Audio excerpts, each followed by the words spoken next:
Hello, good evening, and welcome to the June edition of our Equity Market Insight webinar, where our experts share updates and their perspectives on the global and domestic markets. And we also discuss in detail strategy of one of our funds. I'm Sonal Mittal, product specialist at UTI, and I'm joined by our CIO, Mr. Vetri Subramaniam, who will share his insights and outlook on the markets, and fund manager, Mr. Amit Premchandani, who will take us through the strategy of UTI Dividend Yield Fund. Please note, you can post your questions anytime during the webinar on the link provided. Without taking further time, I will now invite Vetri to please take over. Thank you. Good evening, everybody. Thank you, Sonal. Delighted to have all of you join us today on this edition of the Equity Market Insight. Today, of course, I have joining me on this call Amit Premchandani. He's been working with UTI Asset Management Company for more than 15 years. Started his career as an analyst. He's covered multiple sectors and he's graduated to currently manage the UTI Value Fund, the UTI Dividend Opportunities Fund, and of course, he also manages one of our hybrid strategies, the conservative hybrid. Today, of course, he'll be talking about the dividend strategy that he manages. I look forward to, I'm sure all of you look forward to sort of listening to his thoughts and comments on the positioning of that strategy. The way we'll do this is no surprises, similar to what we always do, which is that I'll start off with providing some perspective on the macro and what we are seeing in the economy, what we are seeing in the earnings. And after that, I'll hand it over to Amit to talk more about the strategy. So we can just move on with the presentation. I think this is a very interesting slide, and in a way, this slide is the reverse of what we were talking about at the beginning of the year. Because at the beginning of the year, if you look at the left-hand side of this slide, we were talking about US exceptionalism. And as Mr. Trump came to take office, the view was that because of their focus on growing the economy by way of tax cuts and by compressing expenditure, the view was that this would lead to dollar and US exceptionalism, and the dollar was actually very strong. In retrospect, the dollar actually topped out even before Mr. Trump took office. And in a way, the fact that in terms of the sequencing, the entire focus seems to have shifted to the trade and the tariff-related actions of this administration, and that has really taken center stage.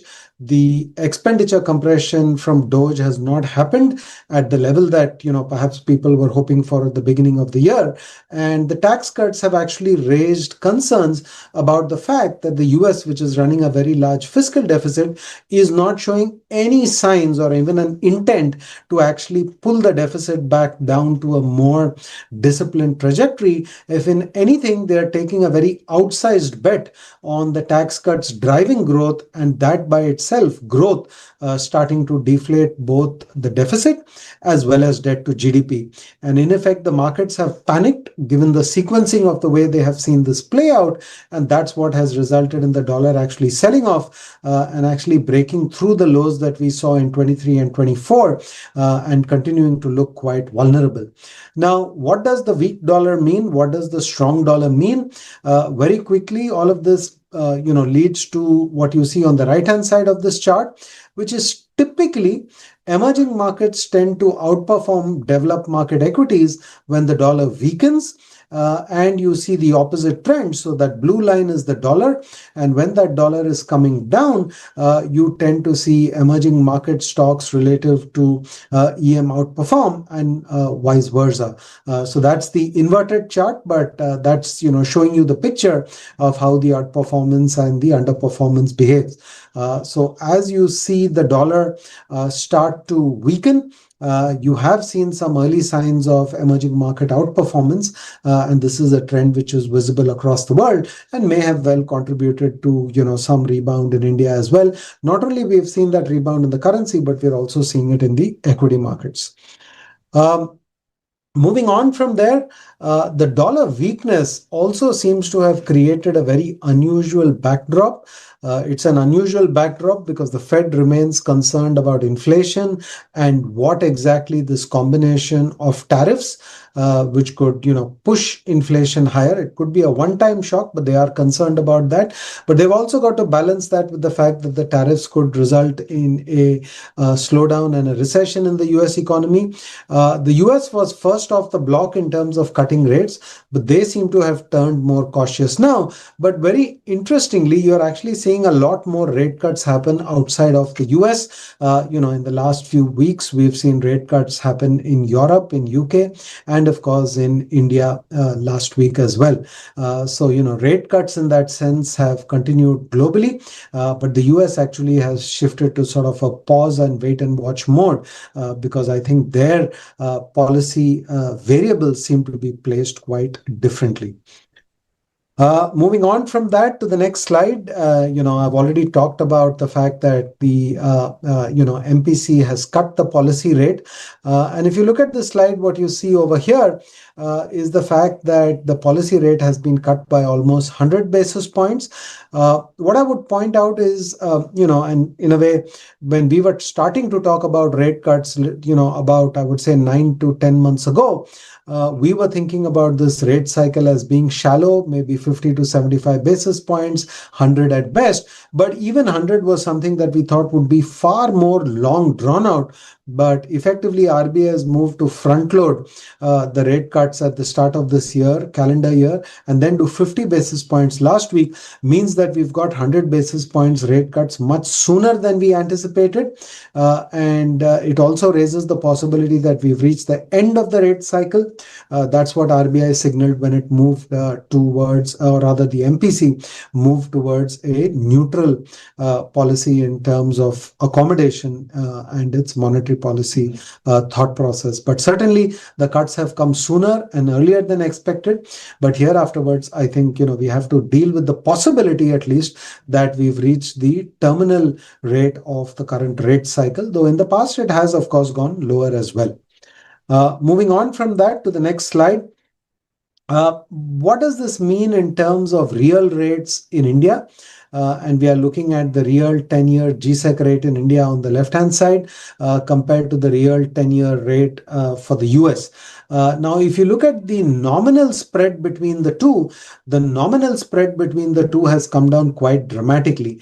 Indian 10-year bond yielding about 6.25, 6.5, US 10-year bonds yielding about 4.40. That gap is down to 160, 170 basis points, which historically is a very low level of markup relative to US bonds. The typical sort of premium that Indian bonds traded at compared to US yields was much higher, well above 250 basis points. So 160, 170 is very much an unusual level. If you look at it in terms of real yield, the gap is, of course, much smaller. You can see that on the left-hand side chart.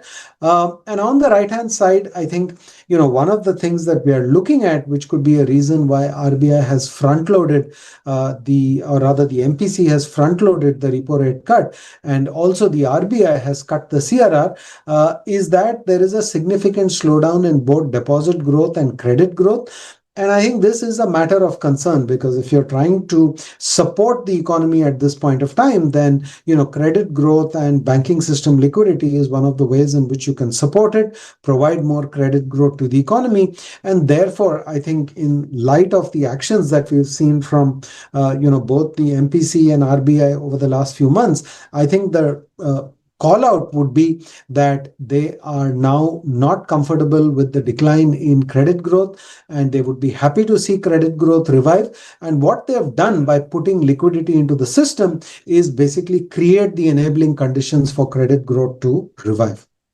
Moving on from that, we'll now quickly jump to earnings. And I know, everybody wants to look at earnings and there are different ways to slice earnings. You can slice earnings by indices, you can slice earnings by sectors, and of course, you can slice earnings by large cap, mid cap, small cap. So this is an interesting chart. It provides you color on PAT growth. So this is not EPS growth. This is profit after tax growth. But you've got every year's profit after tax growth for the universe of companies. So this does not include the impact of dilutions. But you've got that for every year. And at the absolute right-hand side, you can see the 7-year outcomes. The point that I would draw your attention to is that when you see the 7-year outcome in terms of profit after tax, 15% for large caps, 15% for mid caps, 14% for small caps. So really over much longer term cycles, there is not much difference between large, mid and small. Finally, as shareholders, though we don't have it over here, what we are concerned with is EPS growth, not just PAT growth. And the pace of dilutions in small and mid cap tend to be higher. So, typically I would expect to see EPS growth eat more into mid and small cap and profit growth as compared to large caps. But what you can see over here is a pattern that over long periods of time, the divergence between large, mid and small is much smaller. On an annual basis, there can be very divergent outcomes between large, mid and small, but in the longer term, they tend to be a lot more tightly correlated. But I would still submit EPS growth tends to be a lot more constrained, or rather it gets diluted a lot more for mid and small caps as compared to large caps. Also keep in mind that typically when capital cycle or capital availability cycles are adverse, we tend to see small and mid caps get a lot more interest rate. But I thought this was a interesting way to look at what's happening to profit growth, and to just highlight the fact that there tend to be mini cycles, but in the longer term there is a lot more convergence that tend to happen at the PAT level. Moving on to the next slide. It's been very difficult to interpret the pattern of, profit growth for the companies, particularly because they are coming off a very low base when you look at March 20. So what we've looked at over here is what is the rolling 5-year average of the Nifty, 500 companies in terms of the percentage of companies with PAT growth less than zero, and simultaneously what is the percentage of Nifty 500 companies with PAT growth greater than 30%. So think of this as two extremes. How many companies have 5-year profit growth of less than zero, which means no profit growth, and at the same time, how many companies have profit growth which is very high, which is more than 30%. And what you see is that these two numbers, which are sort of at the extremes, tend to be in the 30s region. That's where they are. And we saw that period where profit growth for the Nifty 500 companies greater than 30% did spike up, but it's now come back down to a much more lower level. So in a sense, profit growth distribution is now a lot more normalized, and the percentage of high growth companies with PAT has tended to come back closer to its averages. That's sort of the takeaway that I would have from this. What's the trend that we are seeing in terms of EPS growth? That's on the next slide. And the reason I wanted to highlight this is that I think, we typically in our call always look at the year-on-year profit growth expectations. And sometimes that gets misleading because it doesn't tell you how much the actual earnings forecasts themselves are getting cut. Just take a look at this slide. This shows you the FY26 EPS number and the FY27 EPS number. Just see where those numbers were in January 2025. The FY26 EPS for the Nifty expectations were closer to 1230, 1240. Today, those expectations have dipped closer to about 1160, 1170. So there's been almost a 6 to 7% cut in the expectations for the Nifty EPS over the last 5 to 6 months. Similarly, if you look at the FY27 number, that's the wider but lighter gray line. That number was closer to 1400 at the start of the year, and it's dropped to below 1300 at this point of time. So once again, almost a 6-7% cut in the EPS number. Why is this happening? Partly because remember, we recently got GDP growth. GDP growth numbers seem to be trending closer to, 6.25%, 6.5%. So in a sense, growth is lower. B, there is a uncertainty factor in the global economy and Indian economy as well at this point of time, simply because of the entire tariff issues that have emanated in the US. And some of this is causing earnings estimates to get cut for 26, and some of this may have filtered into 27 as well. Of course, if there is certainty, you could see these numbers start to move higher, simply because there would be higher uncertainty. But just important to know that this current rally in the market is happening in the face of actual cuts which are happening to EPS by the analysts. Moving on from this, we'll move on to our regular section. Yeah, we can just jump through these two slides. This shows more of the market performance. You can now see the EPS numbers. The EPS growth expectation for March 26 has now dropped to single digit 8%. Some of this reflects the uncertainty over the tariffs. What if the tariff uncertainty goes away all of a sudden overnight? Logically that could lead to some upgrades in the EPS, but I think this is a matter of concern that the markets seem to have put tariff uncertainty behind them. But at this point of time, I think businesses and entrepreneurs are still a lot more cautious, and that's reflected in these earnings estimate numbers. We can move on to the next few slides. This is valuation. Left-hand side, Nifty trailing PE. The yellow line, remember, is the long-term average. So, on a trailing PE basis, the market is in the fair value zone. What about forward PE multiples? The recent rally in the market has pulled the Nifty 50 forward PE multiple back into the expensive zone. These are earnings-based valuations. What about price to book? That's on the next slide. And you can see over here that the price to book multiple is still sort of stuck in the fair value territory. It's above the long-term average, but gives some comfort that it's in fair value. It's not really in the expensive territory. Return on equity now starting to come off from the cyclical highs, as can be expected. It's gone through a massive up ramp in terms of ROE from the worst part post-pandemic to its recent high. What about mid caps and small caps? You can see that price to book valuations on this slide. Left hand side is the mid cap 150, right side is Nifty small cap 250. Once again, to highlight, Nifty small cap 250 trading at a premium to the Nifty does not give us much comfort.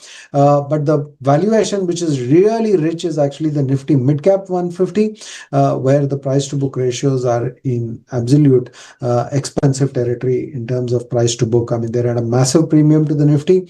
It's also very unusual to see the Nifty small cap at a premium to the Nifty 50, but that's where it is. And that's why, our sort of relative comfort level remains with the large caps, though certainly in the last 2 months, the bounce back has been much sharper in the mid cap and small cap in this rally. But from a valuation perspective, our positioning would tend to favor large caps over mid and small.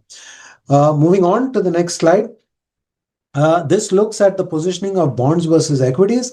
Equities have bounced back, pulling up, some of the valuation metrics. But remember, simultaneously, bond yields have come down. So in a way, when you look at the compression between the two in terms of the yield gap, after being very overvalued territory where fixed income is favorable, the yield gap has pulled up to, I would say, slightly more neutral territory in recent times. So that's it as far as the inter-asset comparison is concerned between equities and bonds. Now, as you know, we've talked about this in our last few calls. At UTI, we run the UTI Equity Valuation Index. This is a composite valuation index.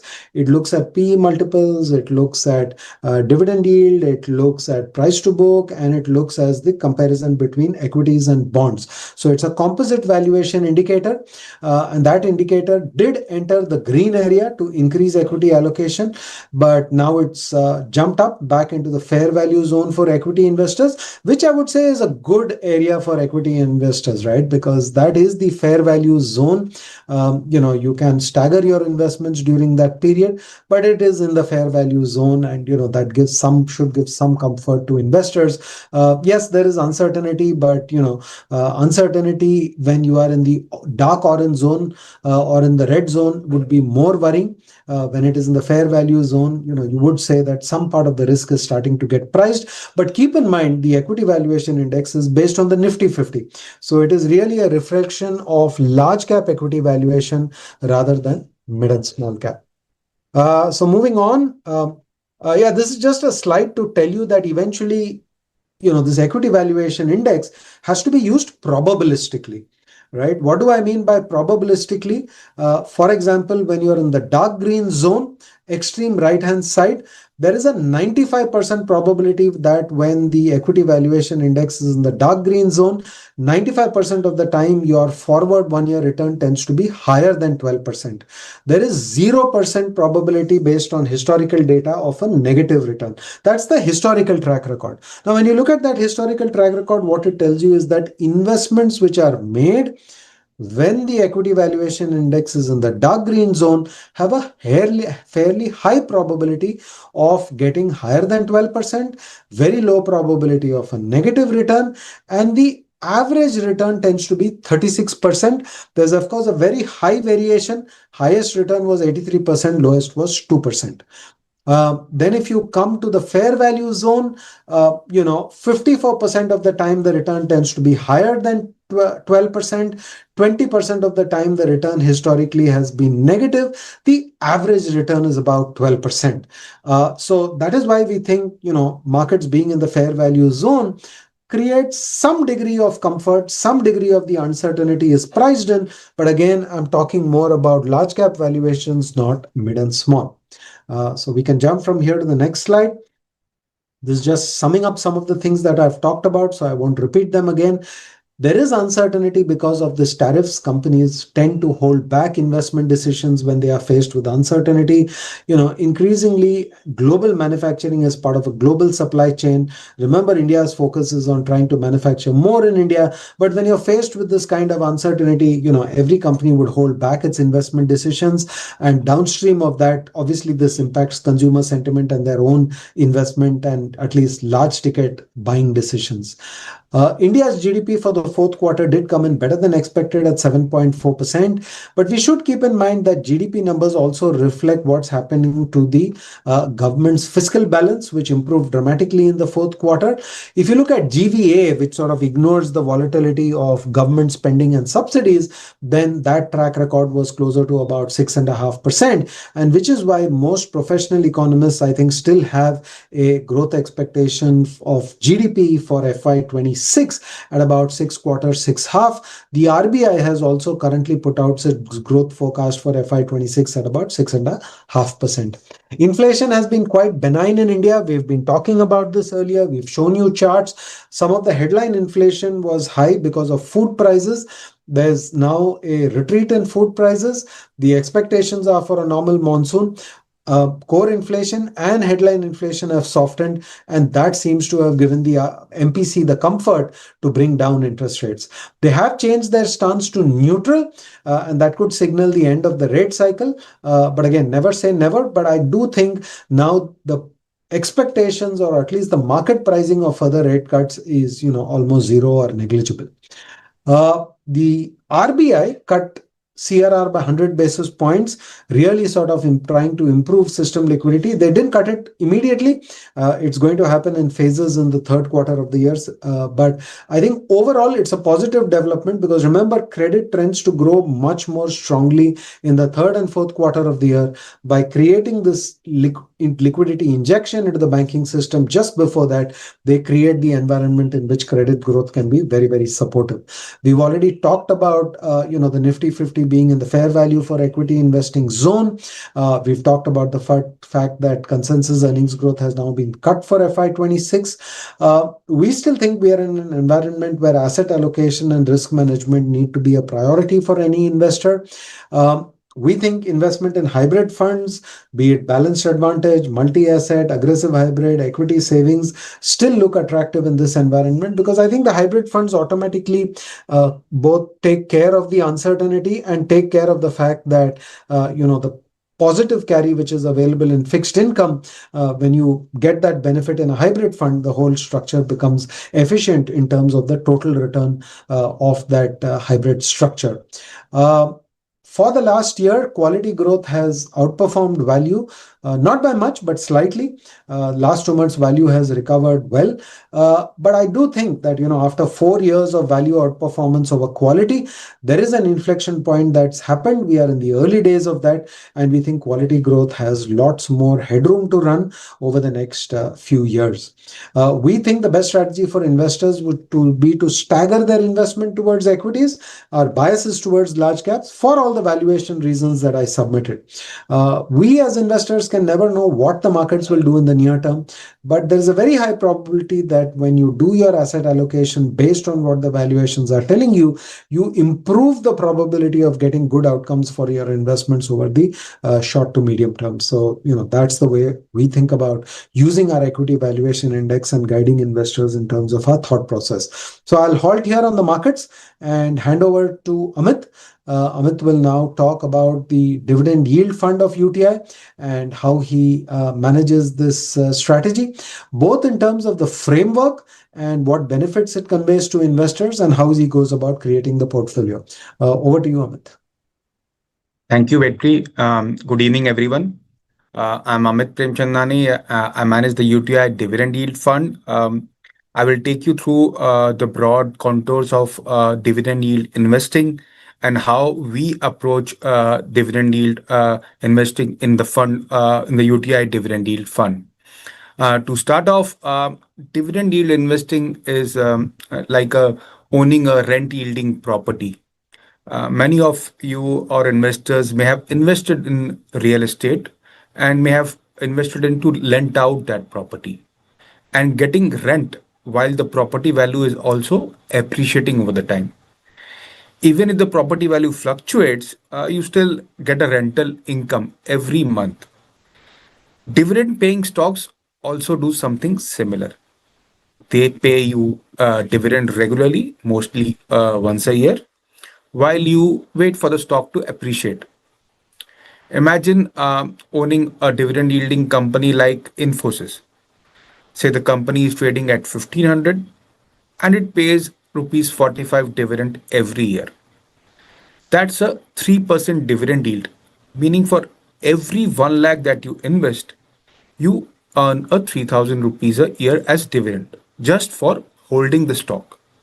It is just like getting rent from your investment. There are two ways of managing a dividend yield fund, or two sources of return. To start off with, there are two sources of return in a dividend yield fund. One is the dividend, which is relatively stable, and also capital appreciation, which is relatively much more volatile. From my point of view, I believe dividend yield strategy can be managed through two approaches. The first one is to use the high dividend yield strategy, which focuses largely on capturing only the dividend yield. This approach has very high sensitivity to interest rate, as it is largely a proxy to fixed income investment. The focus of this approach is to invest in only high dividend yield companies. However, in UTI, we follow the second approach. The second approach is growth in dividend over time, combining the elements of yield as well as growth. And hence, we focus on total return from dividend and capital appreciation. The UTI Dividend Yield Fund is managed using a dividend growth strategy, focusing on both dividend yield and earning growth, rather than only focusing on high dividend yield stocks. This approach, we tend to call it as growth at reasonable yield, which targets total return through a balance of capital appreciation and income. In the UTI Dividend Yield Fund, we also invest in REITs and InvITs, which are essentially quasi-equity instruments, which pay out to investors at least 90% of their net income. Additionally, UTI Dividend Yield Fund emphasize on reducing the volatility in the fund. And to achieve that, we avoid investment in companies which are in top 20% in terms of volatility based on measures such as beta and standard deviation. Hence, we avoid these volatile stocks, which help us to reduce overall portfolio risk. We have seen that this approach has helped us to do relatively better during volatile market environments. Overall, from a portfolio point of view or a portfolio construction point of view, we invest in a basket of high quality companies that regularly share their profits as dividend and can also grow through internal cash flows.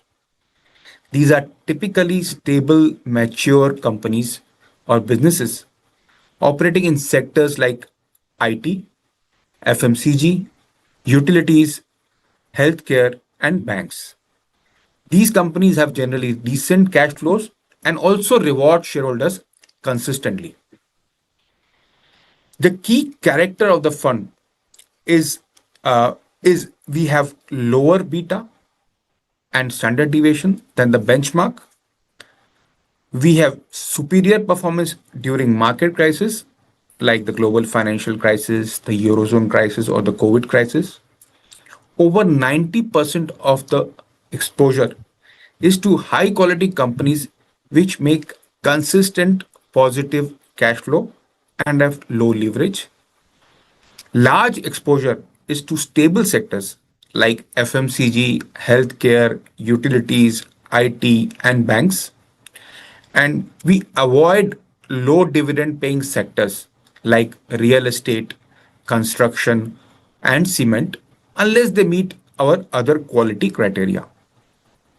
70% of the fund is invested in top rated R1 stocks with high ROIC profiles.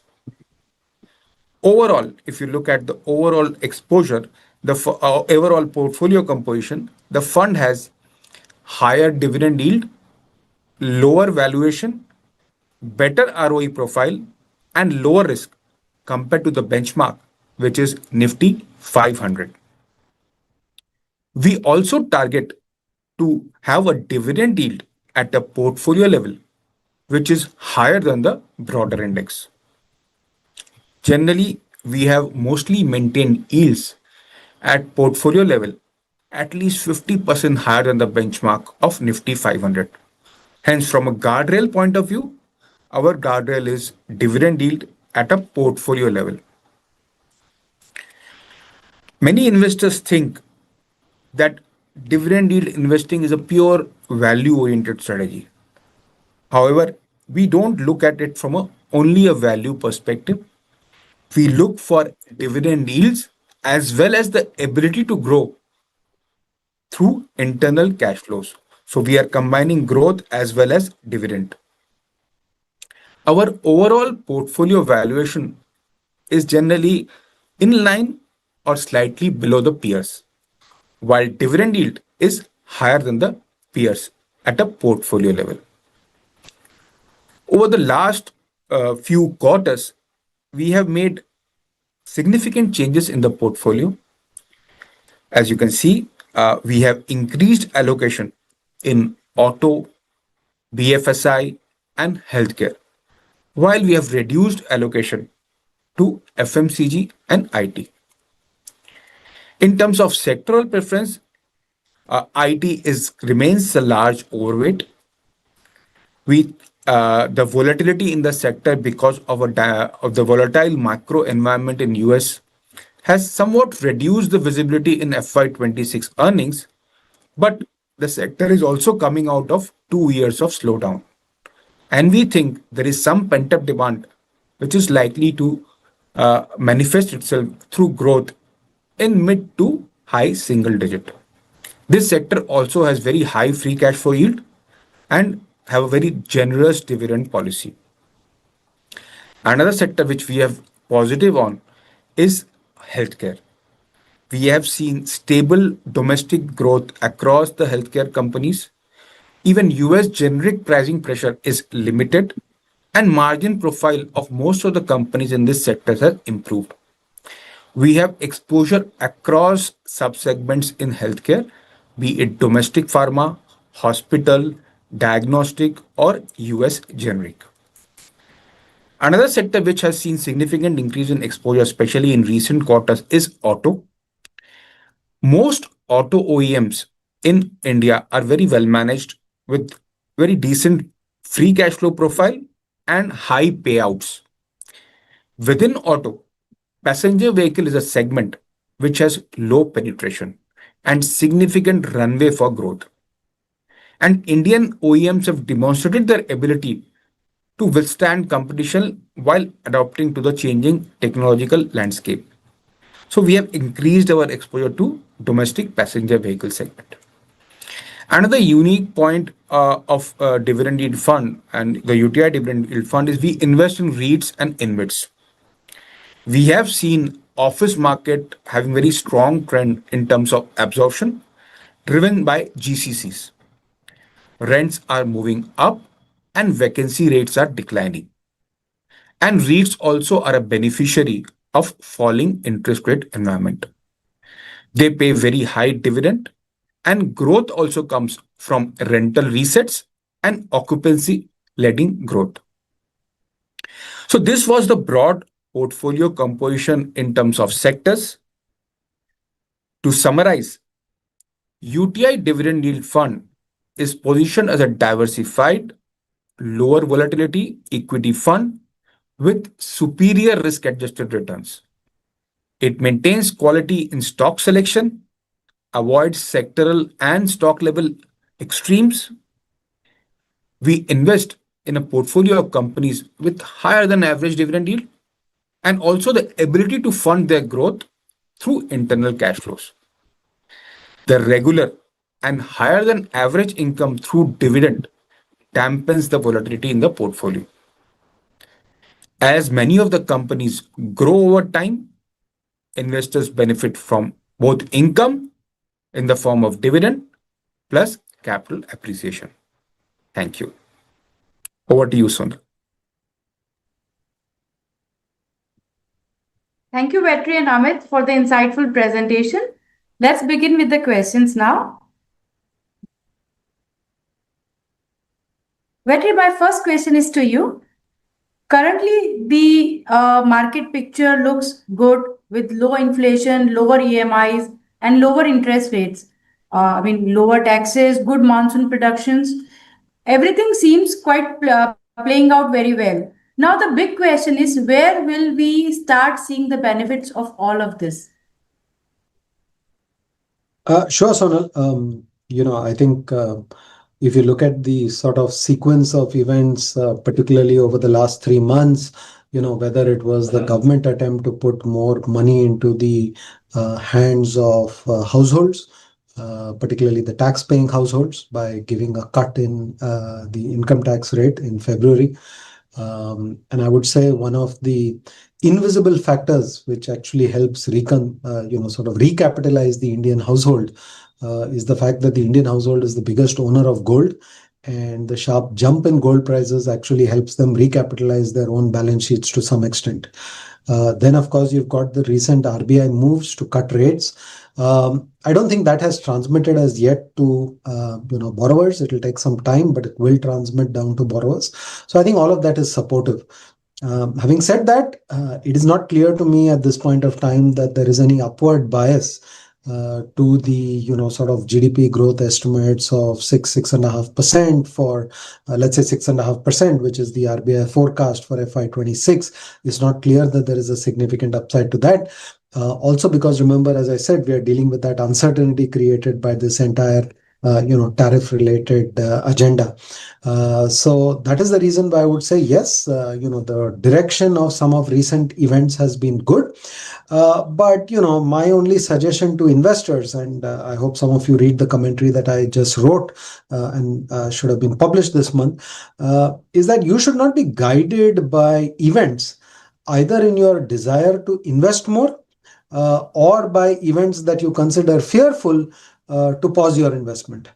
in any investment journey which lasts 20, 30, 40 years, there will be difficult periods, there will be good periods, there will be periods of good news, there will be periods of bad news. What you can control is not the news. What you can control is your behavior and your reaction to the news. You have a financial goal, you have an asset allocation framework, you have a systematic investment plan you're executing, and maybe even a systematic withdrawal plan to meet your spending requirements. I would say trust the process, stick with the process rather than reacting to news flow to determine whether to invest or not. Thank you, Vetri. Coming to you, Amit, how do dividend yield funds differ from regular equity funds? So, as I started off with explaining what is dividend yield fund, as per the requirement that we manage, the way we manage dividend yield fund is that we invest primarily in stocks which pay dividend. And because we are investing in stocks which pay dividend, the cash flow profile of the companies that we invest in is generally robust. They generally have very high or positive operating cash flow. And in most of the cases, they also generate free cash flow. So the unique factor of most of the dividend yield funds is that they have almost 90% invested in stocks which have positive operating cash flow, and also a significant part invested in companies which have positive free cash flow. And this positive free cash flow also enables them to self-fund their growth. So most of the dividend yield oriented companies will have very low debt profile.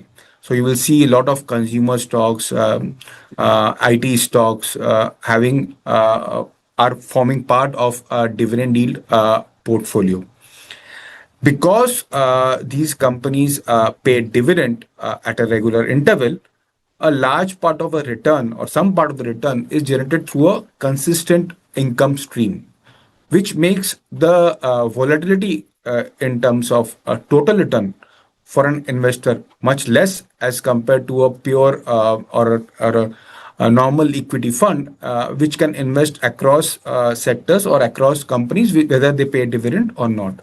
The unique element is that you get a consistent dividend in the form of and in the companies that you invest in this portfolio, and almost 1% gap is there between, say, a UTI dividend yield fund and the benchmark in terms of dividend yield, and that provides more consistency in terms of returns. Sonal, if I can just add, I would even take objection to the fact that you are saying this is not a regular equity fund. I think this is a very core regular equity fund. My definition of a core equity fund is something which is well diversified. So it's invested across sectors. It's invested across a wide range of companies. So it's not, 10 stock portfolio or a 20 stock portfolio. It's got some representation of sectors, market cap, cycles, styles, etc. So I think this pretty much fits the definition of being a regular, or let's say my preferred term is a core equity fund. What is different about this strategy, particularly because we have the context of SEBI categorization, is that this strategy in our case emphasizes companies which tend to pay higher than average dividend yield. The benefit of that is reduced volatility of the portfolio, also because we screen for companies on that basis. But this is very much, to my mind, a core equity category. And that's also reflected in the fact that the benchmark is the Nifty 500, right? So, there are many categories of funds in this industry which were benchmarked against Nifty 500, and anything which is benchmarked against the Nifty 500, I would submit then, if it's playing the full field, then it is a core equity holding. Point taken, Amit and Vetri. Coming to you, Amit, again. So what makes dividend yield a sound metric for stock evaluation? No, how should investors look at it, and why should they invest into this strategy? So, dividend yield per se is not the only metrics that we are looking at while investing. It's a filter for us. So we invest in stocks which pay dividend. At a stock level, we are not, and as I explained, there are two ways of managing the fund. Either manage it through high dividend yield oriented stocks and ignore everything else, or use a filter of at least they pay some dividend, and they also grow through sustainable through their internal cash flows that they generate. So we are focusing more on dividend growth rather than dividend yield per se. So dividend yield is just a filter. After using that filter, we invest in companies like we invest in any other fund. We look at ROC profile of the company, growth profile of the company, quality of management, which sector it is operating in, what is the growth runway of that sector. So all these parameters are taken into account before investing. Dividend yield per se is just a filtering mechanism for us, and we use that filtering mechanism to ensure that the dividend yield of the fund at a portfolio level is much higher than the benchmark. Sure. Thanks, Amit. Vetri, coming to you. Interest rate sensitive sectors like banks, auto, real estate rallied sharply in response to RBI's rate cut move. Do you think it will go a long way, and could this momentum translate into stronger quarter two earnings for these sectors and could potentially lead to re-ratings? Again, as I said, it's very early days because it doesn't immediately translate. There are many things which go into people's decision to make a large purchase, be it of property or be it of a motor vehicle, which may be the second largest sort of item on which an individual might spend. And therefore, one of the factors which also plays on their mind would be what's the current visibility of the business that I am running, what's the current visibility of the company with which I work in terms of what are the things impacting my company and its business. So it's not a straight line. To my mind, Sonal, actually, one of the things that we would need to see, and obviously, that is something that we will continue to track, is you have brought the rates down. Yes, you have improved system liquidity. Does these two impacts lead to a inflection point in credit growth, right?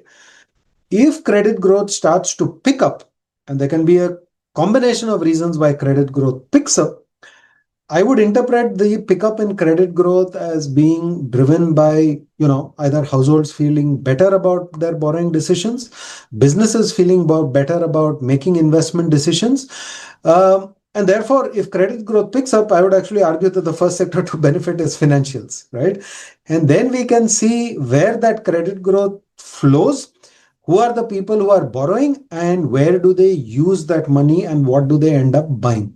So there is a sequencing to this. In the stock market, it's very easy to reprice companies on a one-day basis, but in the real world, things take time to happen.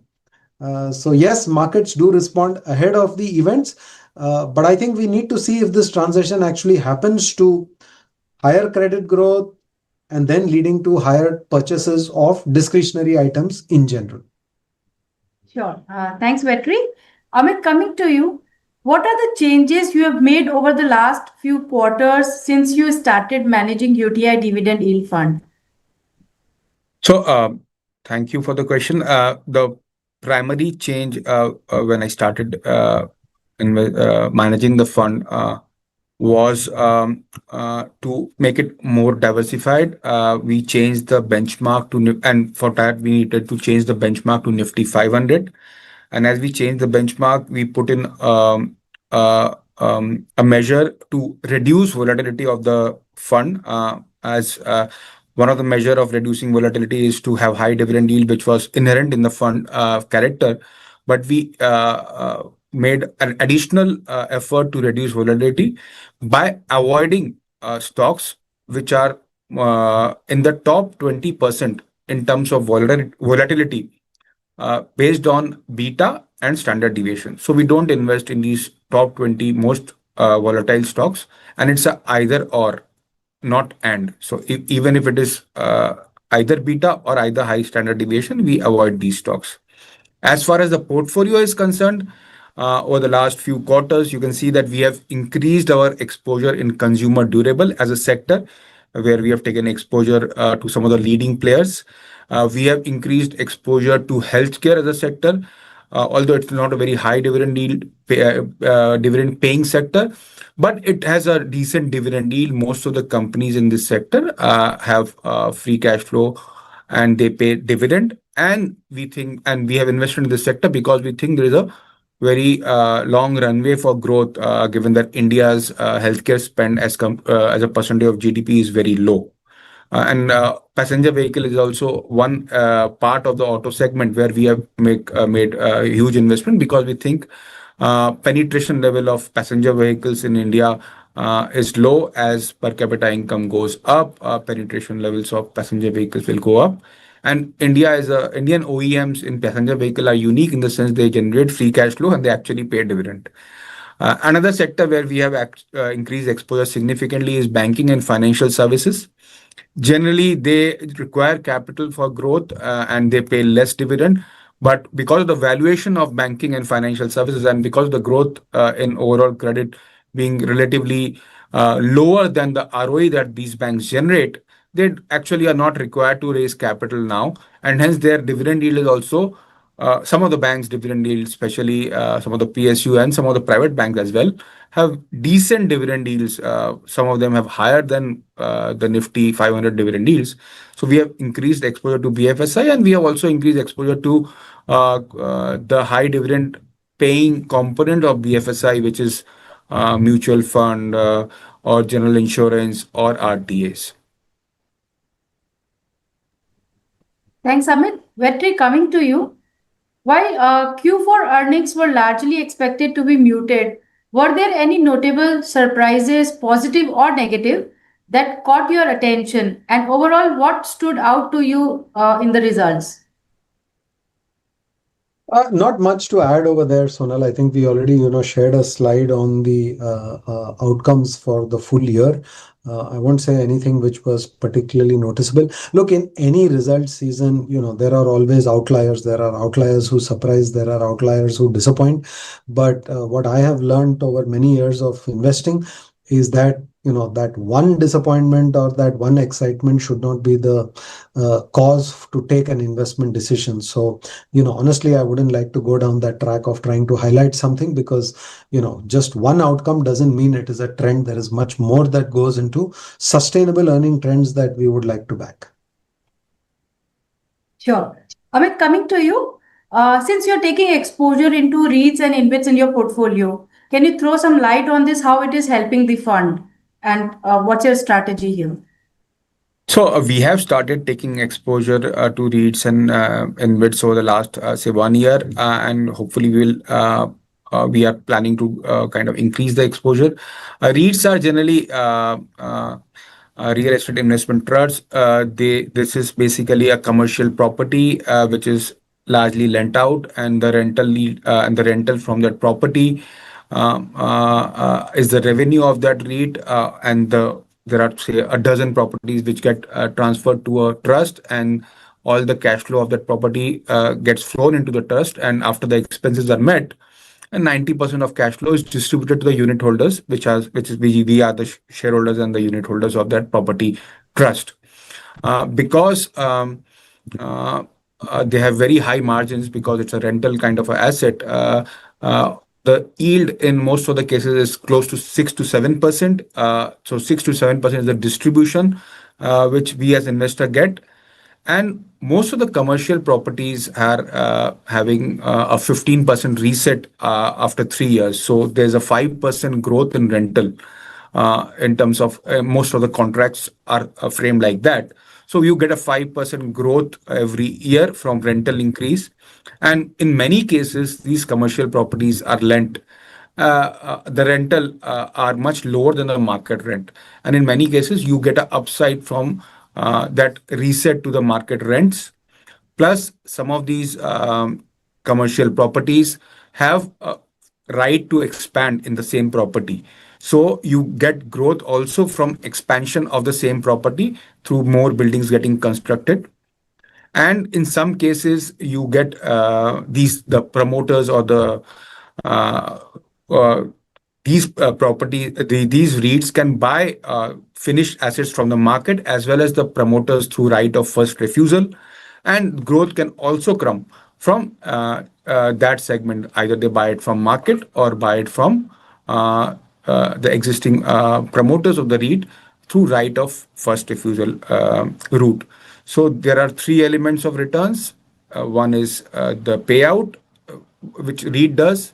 Second is rental growth, which is very less volatile, and the third is expansion in property, either through new assets or the existing property. Sure. Amit, my next question is to you only. The RBI's proactive loading, starting with financial sector, is expected to ripple through various other sectors such as real estate, autos, consumer discretionary. While financials appear to be key area of conviction in your stock picks, how do you rank your sector preferences overall, and which sectors you are avoiding?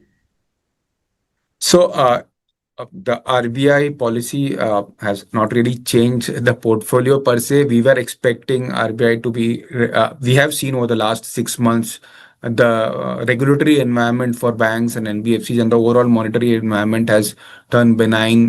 There have been regulatory relaxation, be it unsecured loan, microfinance, or loan to deposit ratio. There have been relaxation consistently over the last 6 months, and there have been cut in policy rates, and ample liquidity has been provided to the market. So we have so all the steps are in direction of easing and focus on growth. We have a high exposure to BFSI at 30%.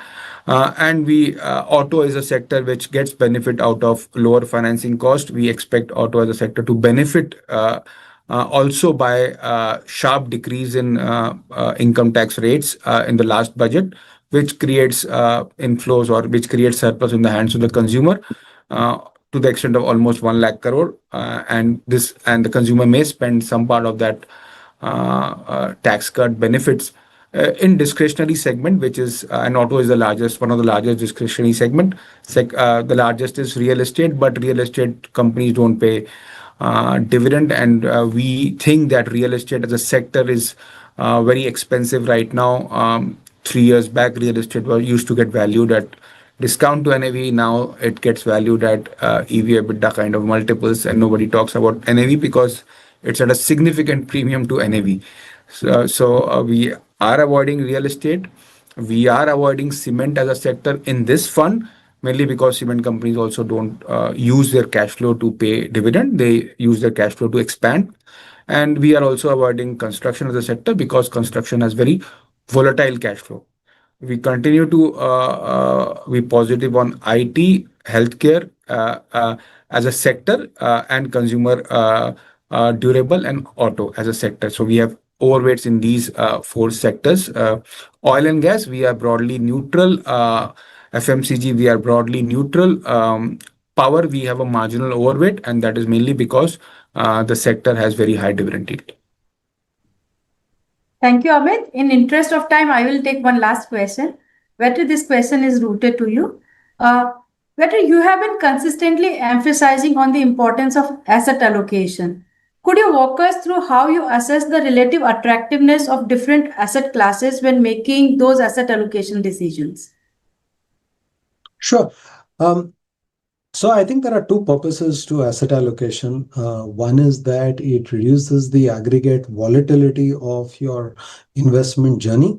B, it also makes sure that there are always some assets that have lower volatility and which may be available for you when you need the money, because unexpected needs do occur. So that's the sort of broad theoretical framework. When you combine 2 asset classes, you actually get the benefit in the sense that there is a reduced risk, but the sacrifice of return is not at the same level. So you get effectively an enhanced risk return framework. As far as the asset allocation framework is concerned, to be very precise, Sonal, I would say every individual will have their own asset allocation need. Right. All that we try to support people with is the equity valuation index, which gives them a sense of when equities are attractive for lump sum, when it is not attractive. And of course, those investors who are interested are also aware we do use a internal asset allocation model, which powers both our UTI Balanced Advantage Fund and of course the UTI Multi-Asset Allocation Strategy. And that allocates between these two asset classes based on where we see it to be attractive. Now, I must admit it is very difficult for investors to be able to execute this on their own because there are significant transaction cost and taxation related costs that you would have to bear.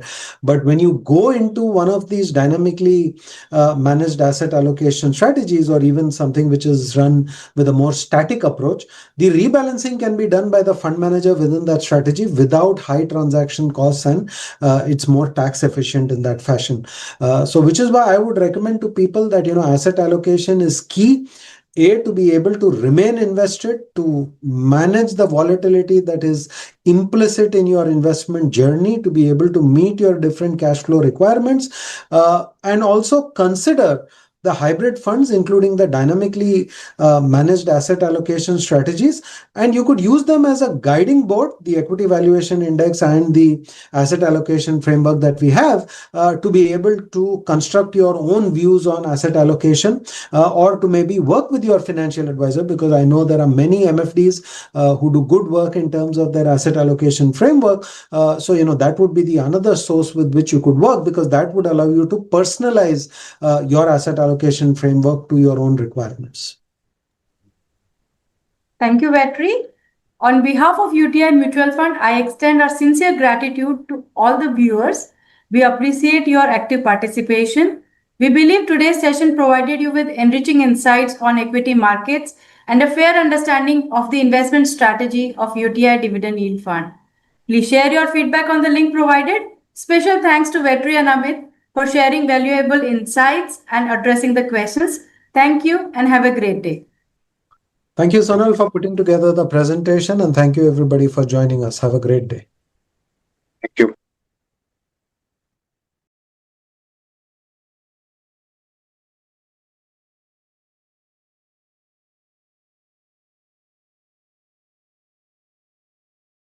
Mutual fund investments are subject to market risks. Read all scheme-related documents carefully.